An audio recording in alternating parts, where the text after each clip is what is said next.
Is walking good for bone health? Can walking build or preserve bone? I hear these questions all the time from my clients. And if you have osteoporosis or osteopenia, you may have wondered this yourself. In this video, I'll explain what the research says about walking for bone health, what walking is good for, what it's not so good for, and my own opinion on including walking into your routine if you have osteoporosis or osteopenia. Okay, first let's answer the question, can walking build bone? To answer this question, I looked at a number of large studies that I will include in the video description. These studies included meta-analyses and systematic reviews that looked specifically at the effects of walking with peri- and postmenopausal women. And the research showed mixed results. In some cases, there were small improvements in hip bone density. In other cases, there were not. And in some cases, it did not build bone, but it did help preserve the loss of bone. This was shown to be by a small amount. How small? Let me give you an example. Imagine we have two women with osteoporosis. We'll call them woman A and woman B. They both perform a DEXA scan and find the T-score in their hip is negative 2.5.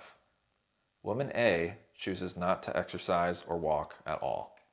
After 1 year, the women measure their bone density again. Woman A loses about 1% of her hip bone density. Her T-score changes from negative 2.5 to negative 2.6. Woman B, the one who walked, also loses bone. Her hip bone density decreases by about 0.6%. Her T-score also changes from negative 2.5 to negative 2.6, the same as woman A. So what did walking do in this example? Well, it did not increase her bone density. Instead, it slowed the rate of bone loss.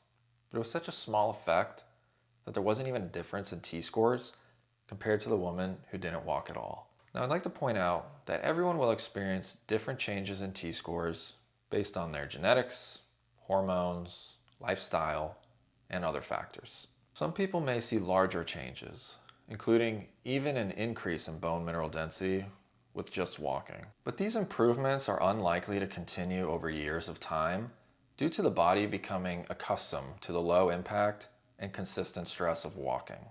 But wait, what about walking with a weighted vest? That's supposed to be good, right?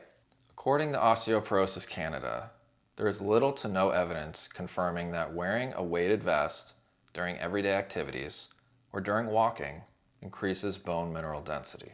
And I have found the same to be true when I dig through the research. By the way, I can see how frustrating it can be to search for answers on these topics. There's a lot of conflicting information on the internet, and even the research available can show different results. I hope you find these videos helpful in navigating all this confusion. So with that being said, what's the final answer? Is walking good for bone health or not? My answer would be yes. Walking as an exercise for bone health certainly beats no exercise, but it does not increase bone density or even preserve bone as effectively as lifting weights.